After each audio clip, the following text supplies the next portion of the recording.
साथियों नमस्कार। मैं आर.के. अमोल आज कुछ विशेष प्रकार की चर्चा आपके साथ कर रहे हैं। देश का सबसे बड़ा प्रदेश जो है उत्तर प्रदेश है, जो कई देशों के बराबर उसकी जनसंख्या है और इस तरह के कई देश इससे कम जनसंख्या वाले भी हैं। उत्तर प्रदेश में पिछले दिनों काफ़ी हो हल्ला हुआ कि इन्वेस्टर समिट हो रहा है और काफ़ी इंडस्ट्री लग जाएगी, इंडस्ट्रियों का उद्योगों का जाल बिछ जाएगा। बड़ी सुन के खुशी हुई, परंतु वास्तविकता ये है कि एक भी उद्योग जो है प्रदेश में नहीं लगा। प्रदेश के पूर्वी इलाकों तो उद्योग से शून्य है। एक दो जिले नहीं, लगभग 25 जिले उद्योग से शून्य हैं। कुछ जिलों में छोटे मोटे लोगों के अपने उद्योग हैं, जैसे कोल्ड स्टोरेज ये उद्योग में नहीं आता, राइस मिलें ये भी उद्योग में नहीं आता, लोहे की भट्टियां वो भी उद्योग में नहीं आता, क्योंकि वो भट्टियां भी छोटी मोटी ही हैं। और सरकारी क्षेत्र में तो कुछ भी नहीं है। ये जो कुछ भी मैंने बताया ये प्राइवेट सेक्टर में ही है और उससे कोई रोजगार का लेना देना नहीं है। 2 आदमी 4 आदमी तो मजदूरी, किसी मकान बनने में भी 10 मजदूर लगते हैं, तो वो उसको तो उद्योग नहीं कह सकते हम। अब उसका ढिढोरा पीटा गया बहुत जोर शोर से कि बस अब तो उद्योगों का स्वर्ग होने वाला है उत्तर प्रदेश। उत्तर प्रदेश में बेसिकली जो एक सर्वे है, जो मेरा कह लीजिए सबका कह लीजिए, एक सर्वे है कि उत्तर प्रदेश में तो कोई इतना बड़ा शहर ही नहीं है जहां मार्केट क्रिएट हो, जहां सामान अगर कुछ उत्पादित किया जाए तो उसकी खपत हो। पहली बात तो ये है, उत्तर प्रदेश में जितने भी शहर हैं वो 40 लाख से नीचे ही हैं। अगर कानपुर को छोड़ दें तो 40 लाख से नीचे ही सारे शहरों की आबादी है। दूसरी चीज, कहीं भी किसी प्रकार का कोई उद्योग नहीं है। सोनभद्र जिले में हिंडाल्को बिल्डर्स का एक बहुत बड़ा उद्योग है, जो किसी जमाने में सन 1962-63 में उस उद्योग को लगाया गया। वो उद्योग कैसे लगा, इसकी भी एक अंतर कहानी है। अंतर कहानी ये है कि उस समय संपूर्णानंद जी मुख्यमंत्री हुआ करते थे। चंद्रभान गुप्ता का बोलबाला रहता था। चंद्रभान गुप्ता जो है उन्होंने शादी नहीं की थी और पूरे पूर्वकालिक राजनीतिज्ञ थे और उनकी चर्चाएं बहुत होती थी। उसी बीच 1963 के आसपास ही रिहंद जलाशय पर एक डैम बना करके और हाइड्रो इलेक्ट्रिक प्रोजेक्ट लगाया गया, जिसके उत्पादित ऊर्जा की क्षमता 300 मेगावाट थी।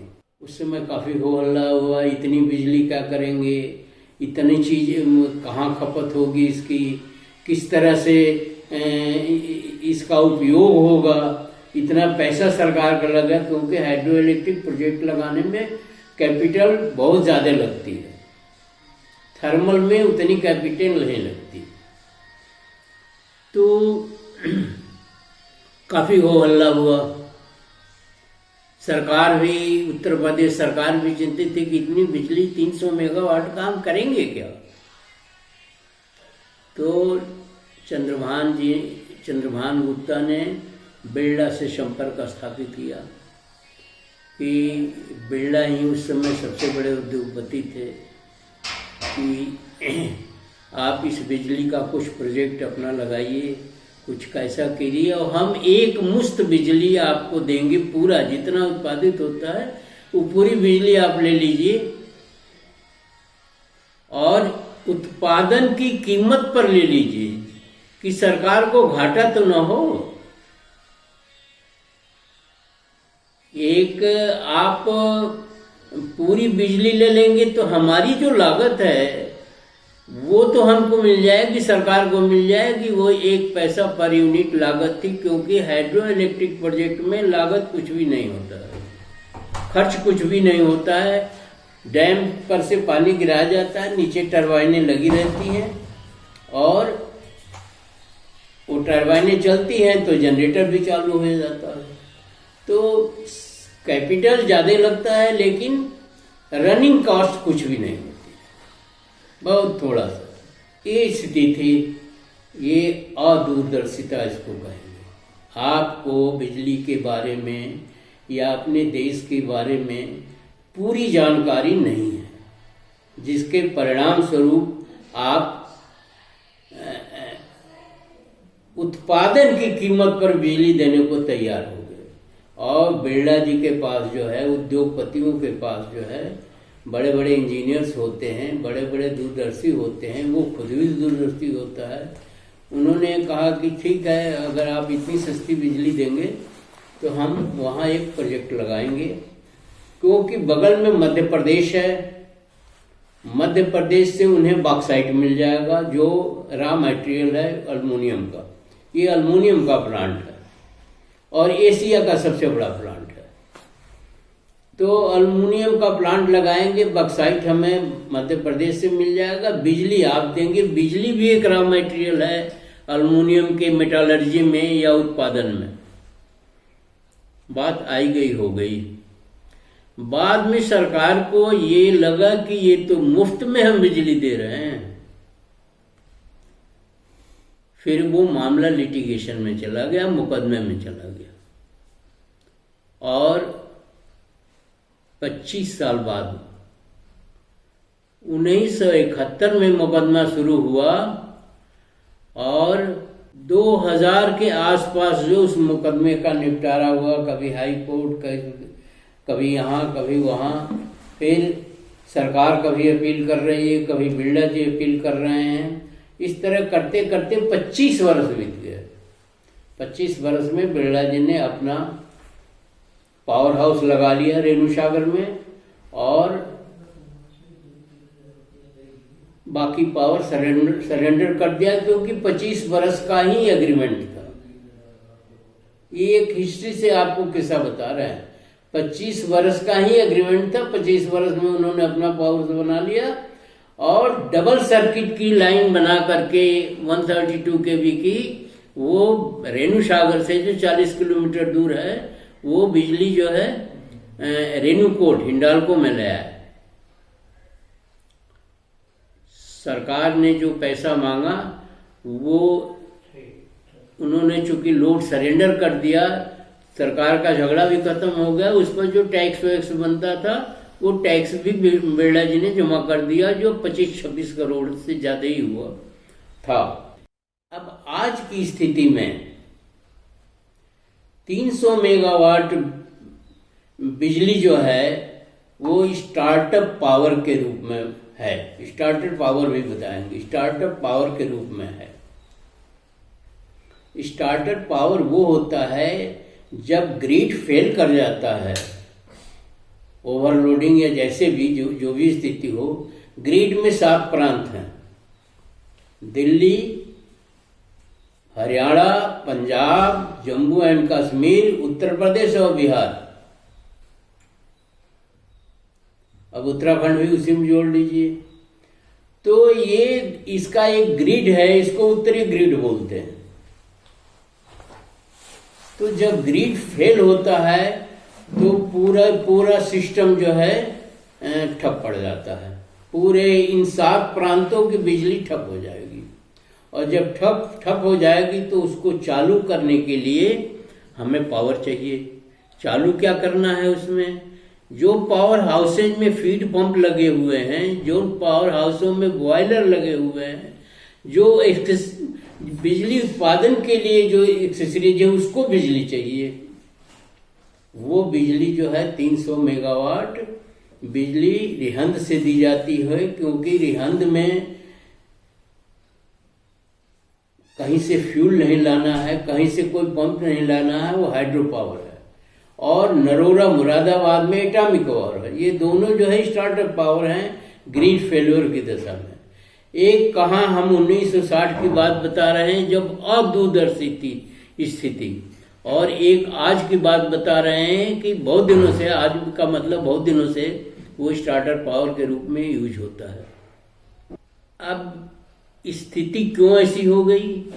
क्योंकि आजमगढ़ में, मेरठ में, तमाम जगहों में ट्यूबवेल्स लग गए जिसमें बिजली की जरूरत है।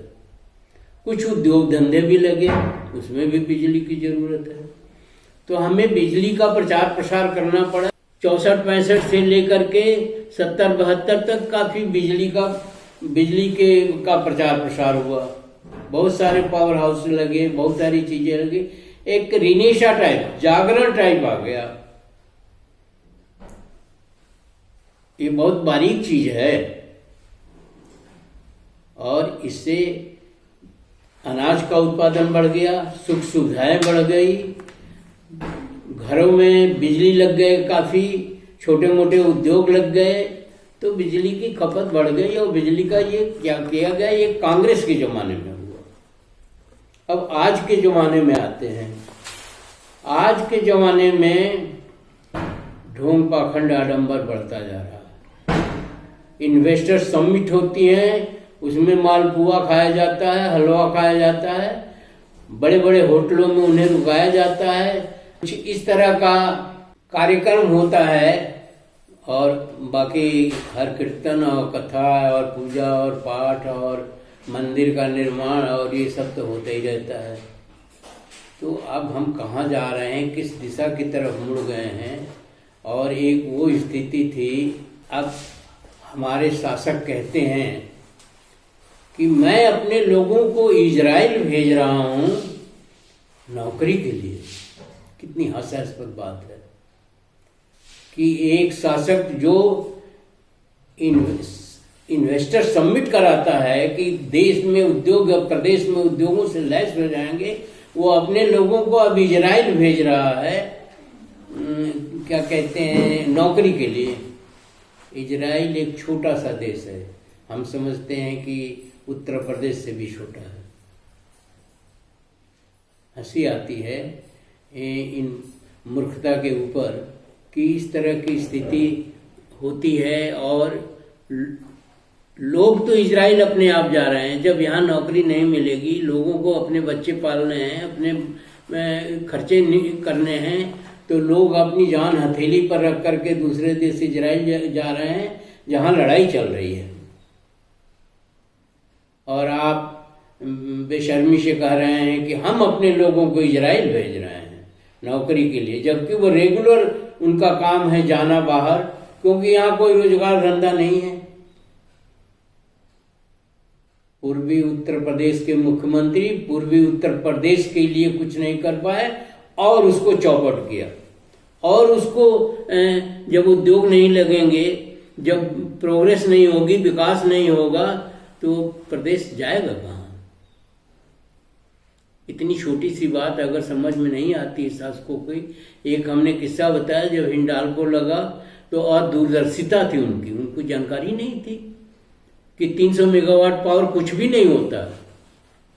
तब वो हवा खड़ा हो गया था कि 300 मेगावाट क्या करेंगे, और आज 300 मेगावाट का कोई माने ही नहीं है। उतना तो शायद लखनऊ की खपत है बिजली की।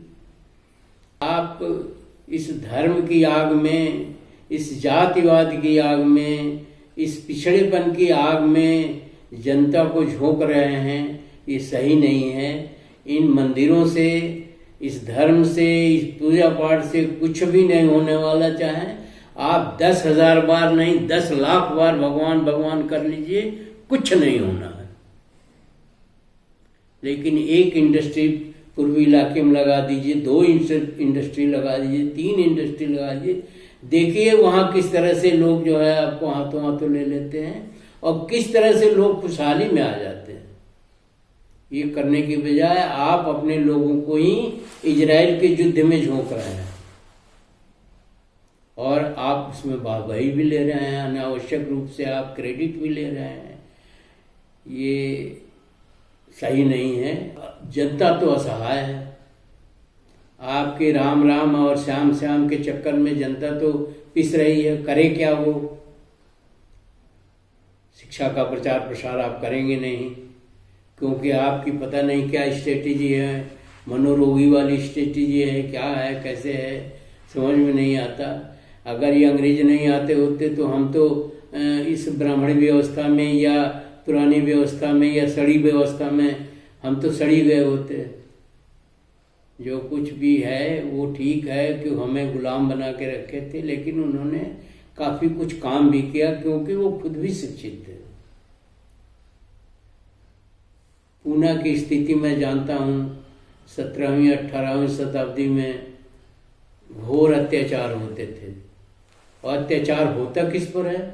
अत्याचार कमजोर आदमी पर ही किया जाता है। सक्षम आदमी पर कोई अत्याचार नहीं कर सकता। जो भी लोग कमजोर होंगे उन्हीं के ऊपर अत्याचार होगा, चाहे जिस युग में हो। सक्षम और सबल आदमी के पर तो कोई हाथ ही नहीं डाल सकता, चाहे कोई भी जमाना हो। तो ये तो पिछड़ों दलितों को भी सोचना चाहिए कि उन्हें क्या करना चाहिए, क्या नहीं करना चाहिए। ये भी भ्रमित है, ये भी उसके लिए दोषी है। इसी के साथ वीडियो समाप्त करता हूँ। वीडियो को लाइक और सब्सक्राइब भी करें, ताकि मेरा मनोबल चलता रहे और बढ़ता रहे, और मैं अगली वीडियो भी बना सकूं। क्योंकि दलित कुचले दबे पिछड़े लोगों का भला करना जो है धर्म है, ऐसा मेरा मानना है। और यही धर्म है। इसके अलावा मंदिर में कोई धर्म नहीं होता है। मंदिर में तो लूट खसोट और चढ़ावा चढ़ता है और पैसे आते हैं और जाते हैं। असली धर्म तो यही है, मानव धर्म। इसी के साथ वीडियो समाप्त करते हैं। धन्यवाद। जय भीम, जय नेहरू, जय संविधान, जय बुद्ध।